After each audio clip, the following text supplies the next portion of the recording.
อ้าวพาวาสนามาเลาะตลาดนัดปลาลุงเลยเนาะสบายดีเด้อปลาลุงFCทุกท่านว้าไปค้าหน่อยเงินเต็มกำมือ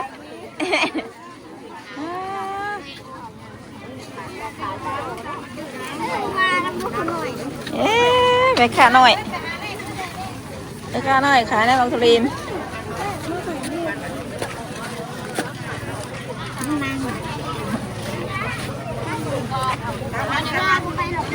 ไอ้นางเลยขายดีแท้นี่สิเบิดแหละ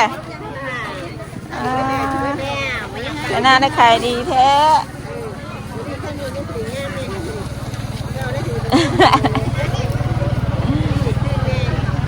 เป็นบ่เลยนะขายซิมอ่ะเอาว่าแม่ซื้อให้เอาบ่เอาว่าเอาถ้วยหนึ่งเลยนะเอาถ้วยหนึ่งอ่ะซื้อน้ำเบยหน้านะเดี๋ยวเอ้ยใส่ถุงไหนก่อนซื้อแนบทุลินมาโลต๊ะเอ้ยใส่ถุงก่อนแป๊บนึงเด้เอ้ยใส่ถุงให้เลยค่ะแถมพร้อมโอ้ยอ้าวได้ดองปีนหน้าแล้วนี่เลย นะซ้อมไปวะอื่นนี่หน่อยว่าแม่อื่นเข้าไปน้ำเด้อผมพูดเลยคอยไปว่าเพราะว่าไปอันตื่นมาพี่นะนี่ว่าไปโรงเรียนนะอะไรมีนะ10 วันมาละ10,000นะไม่แล้วมันมาตื่นไม่เบิ้ลเลยราคาหน่อยยังไม่ได้อย่างที่การหากระลงมาลูกไปเลาะไปเขาเงียนบอกซ้อมเมียนไปเขาเงียนนะที่หนึ่งบ่ที่หนึ่งบินหนึ่งไปบ่ทางเบิ่งเงินบอกให้เพิ่นหอด3 ปีก่อนก่อนยังบ่หอดป้าว่ามันต้องได้เลี้ยงเด็กเด้ได้หอด3 ปีก่อนหนึ่งตั้งไปดิไปเลาะลูกไปว้าอันน่ะขายเบิดเลยยังน่ะ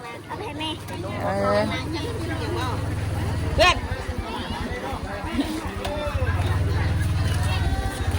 ไปลูกไปโอ้ยหมากนี่ไม่ใส่ไข่นี่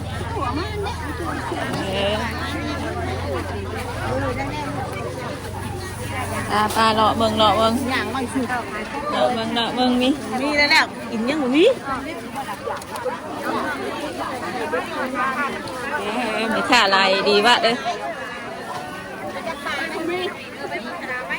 นี่มาเขาฉับประตูเข้าหาเขา300 3จ่ายมา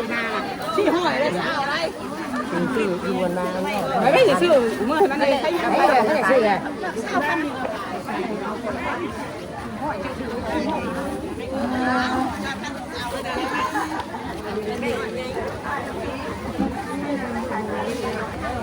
อยู่แนวกินอ้าวมิตุลงมาว่าจังไงลงมาแต่เช้าได้พี่ดาได้ยังนี่ล่ะเห็นบอลแนวกิน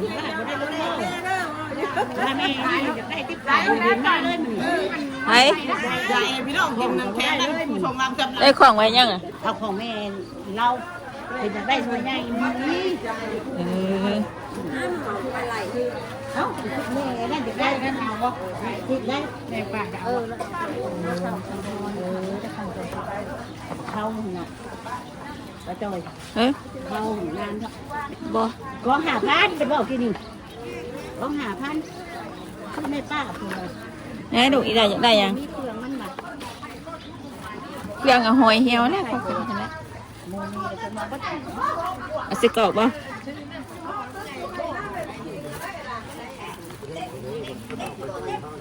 เบิ่งแม่เบิ่งหะ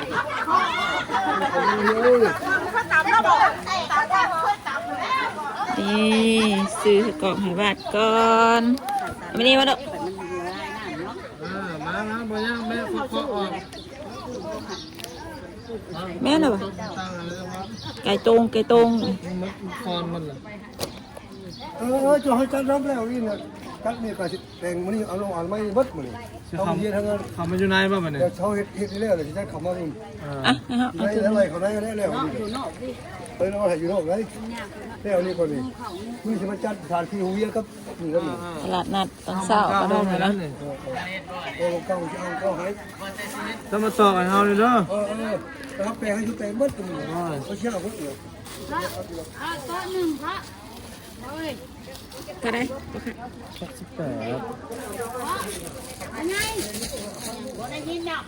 บ้านโต๊ะตัวหนึ่งคือมันอยู่นอกมันบ่มีขาน่ะเราเอามาตอกนั่นน่ะโต๊ะอยู่โต๊ะหนึ่งมันบ่มีขาอยู่ เขาจะเอาว่า ตลอดแล้วมัด ไปอีดาไปยังไงลูกไป ใจเด้อตัวเล็กเด้อ โดยไปยังเนาะ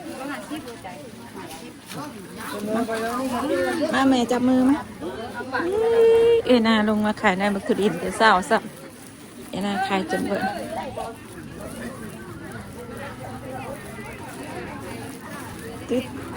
ติดเอาว่ากระปุ่นโดปุ่นเอาบ่เอา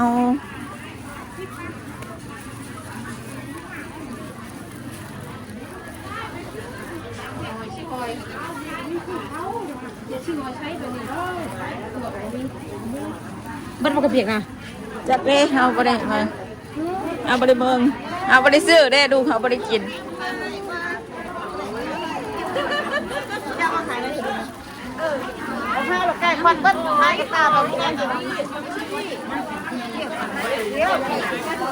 เห็นว่าวัดเอาวัด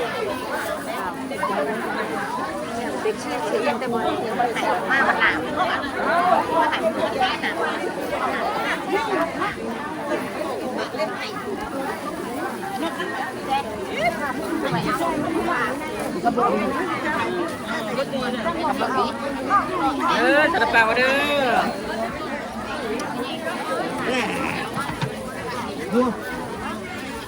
ให้การชุดแต่งผ้าของเรือ ไปย่างน้องย่าง สวยนะครับสวยสวยเลยทุกท่าน เอาว่าขปุ่นเอาวะเอาขปุ่นเนาะไปนะพาไปซื้อขปุ่น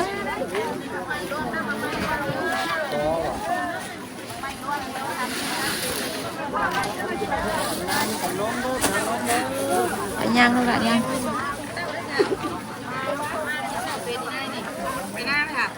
อึบสิได้กินง่ายว่านี่ขปุ่นกันไงลายอ่ะเฮ้ย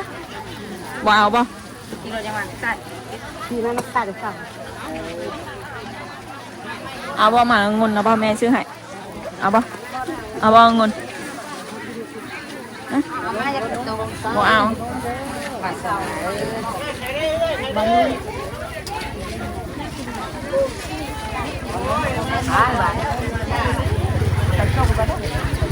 ไปแม่พาไปซื้อนั่นก่อนไป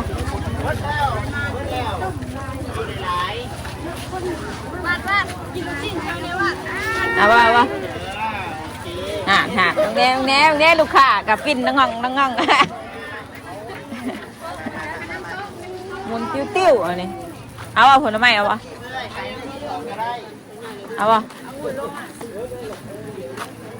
ลูกเอาตัวไหนอีไหนได้ตัวไหนเอาได้สมองกับปะใจได้ตัวไหนใจได้หมากยังลูกฮะจะได้หมากอะไรแนมมึงกูจะได้หมากอะไรแอปเปิ้ลบ่เอาป่ะเอาไปเลือกเอาลูกเลือกเอายังหมากเปิ้ลมาเลือกเอาตัวมันงามเด้อ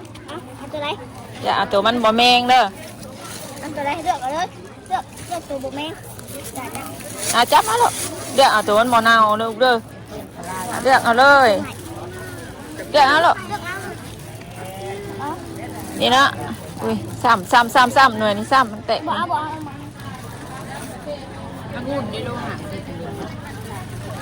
เดี๋ยวตัวมันงามนะลูกบังรถแล้วลูกเด้อ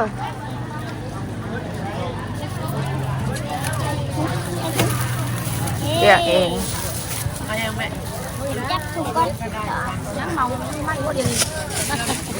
ได้เมาแต่ซื้อ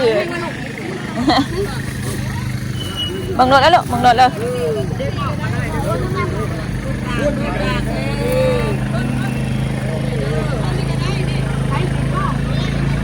อึบ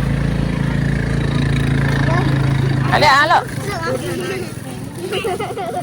เดี๋ยวตัวมันงามเลยบอกเอาเลยตัวมันเน่าเลยนี่สวยๆนี่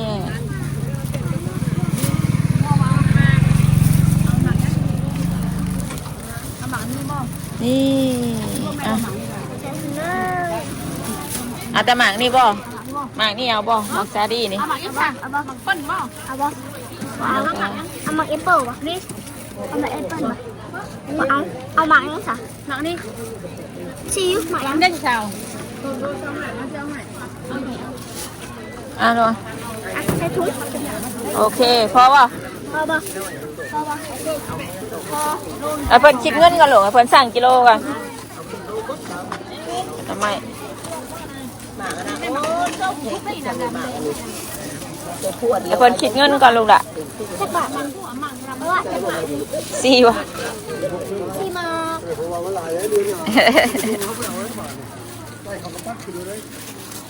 สี่มาก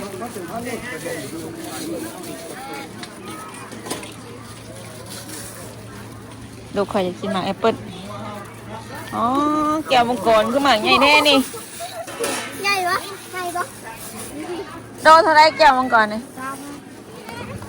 หมากเดียวนี่ก็ ใส่ ให้ แค่บ้านเลยจะซื้อหน้าตาโอเลยแต่เอาปืนเอาพ่อแม่เห็นว่าหายไป ส่วนไปใช้แล้วนี่นะไม่ได้มือได้ข่าวเฮียนะนานะ วันที่หนึ่ง วันที่ 1คือกันเลยนี่นะวัสนากับวันที่ 1เอาไปดูให้ผลสร้างกิโลได้ไหมนากับวันที่ 1ดินะ ก็นี่ก็ลงไปแบบมุกลงไปอันนั้นลงไปเลือกตัว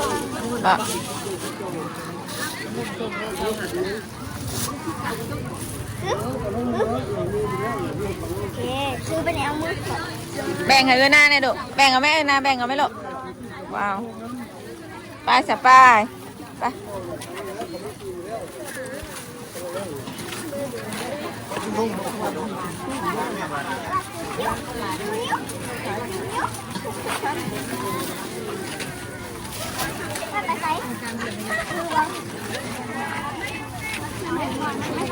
ไปยังหรอยังเสะเสะ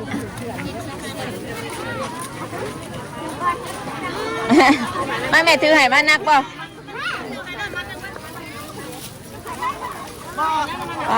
จีรอหลายแท้นี่ไปลูกไปย่างไป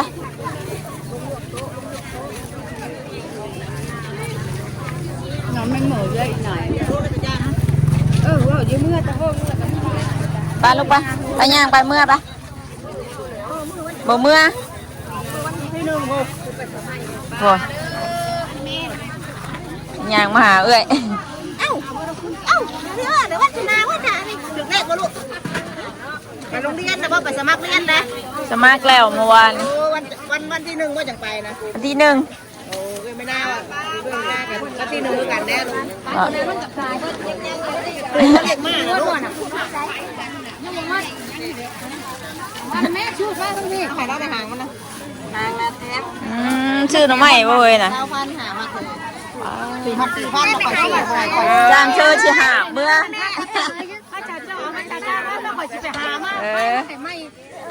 เราไปซื้อ9,000เราบ่ได้หามาเพิ่นเราเพิ่นได้หา เพิ่นชาเดี๋ยวสิมาเอามาเจ้าใหม่เมื่อเพื่อนหน้าเดี๋ยวเจ้าจะแต่ก็สิลงขึ้นมาใหม่เลยพอเพิ่นเฮ็ดที่ตามเอ้ยคนงาม คนหลายรอเนาะ อาจารย์ข้อนักกระชานธรรมดาเนาะ ข้างนอกพี่ก็ยังมีอีกเด้ไม่ลายดีหน่อไม้เนาะหาดมันแน่สิได้ขายป่ะ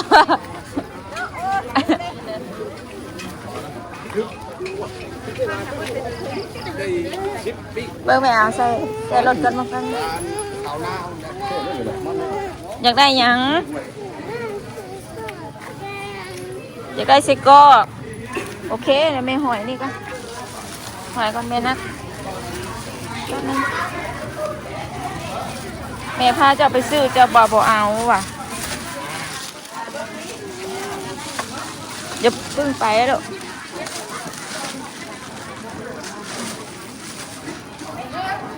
ไปแม่พาไปซื้อไปเดี๋ยวเอาไปกินน้ำบาดนะครูน่ะบ่มี บ่มีหยัง ไม่มีหยัง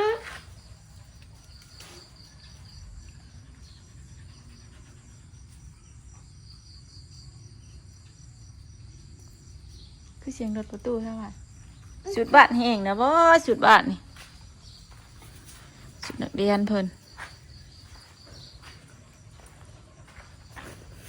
โอ้แห้งแล้วเดี๋ยวแม่เอาไปรีดให้อันนี้ที่ท่านจะตัดจีบเพิ่นออกพี่น้องเนาะท่านจะตัดเห็ดช้างอ่ะอ๋อคือกินในเช้าไอซิที่มันโลเขียวเจ้าชิแมงเลยจะคือกินในเช้าแทะเบิ่งแน่มาคุยขยะเฮานะเต็มปึ้งเลย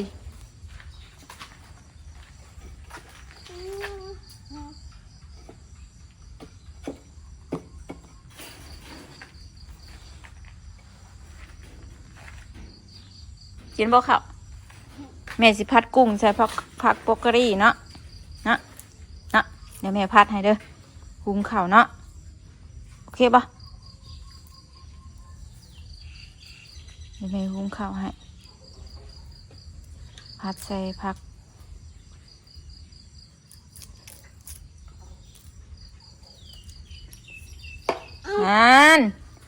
โดนซ้ำปุย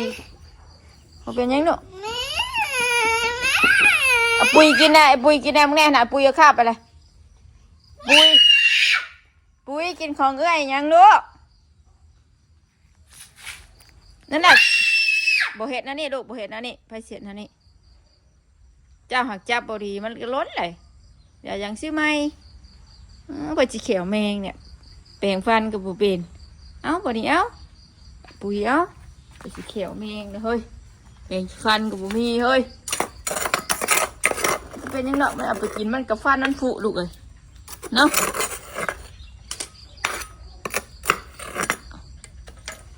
แง่มันมาขอโทษบ้านนะขอโทษวันวะบ้านยังให้มันอยู่บ่บ่หรอกยังงอนมันอยู่บ่บ่หรอกมากินของลูกบ่ลูกเครียดกินว่าอะไรถั่วดินหน้างานได้บ่อยากกิน กิน ช็อกโกแลตคุณ แล่นมาตัวอยากกินละดื้อดิปุย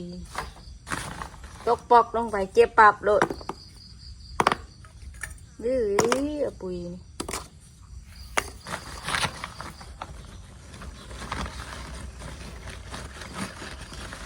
เดี๋ยวไม่จ่อยสิหุงข้าวทำภาษาใส่เตานี่น้องหงเลย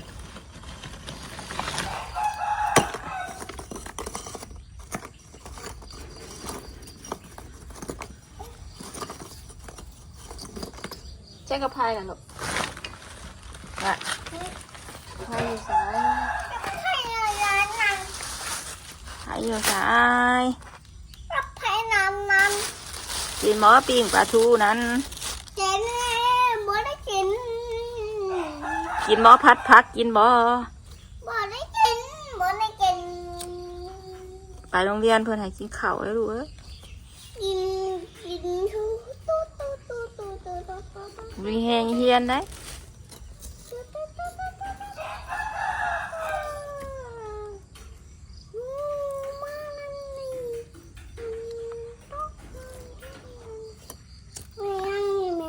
ฮะไหนดูไปคูดอย่างนั้น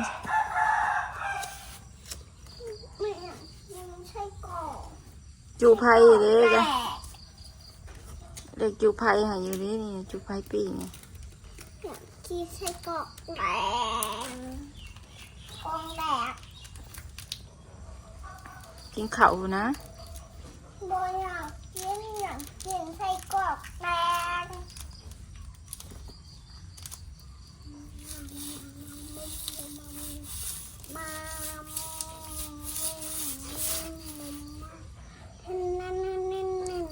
สบายดีก่อนสบายดีก่อนแม่จุ๊บให้ก่อนสบายดีงามก่อนม่วนบ่มื้อนี้ม่วนบ่ม่วนบ่ลงตลาดนัดอีหล่าตื่นเช้าแบบนี้ตึงมือเด้อไปโรงเรียนแน่นี่สิหน่อยนี่ซ้อมแม่นเด้ยตื่นแต่เช้าแม่นเด้ยโอเคบ่ไปสนอปลาลุงเลยอุ้ยบ่หลังแท้ตกใจเบิดเลย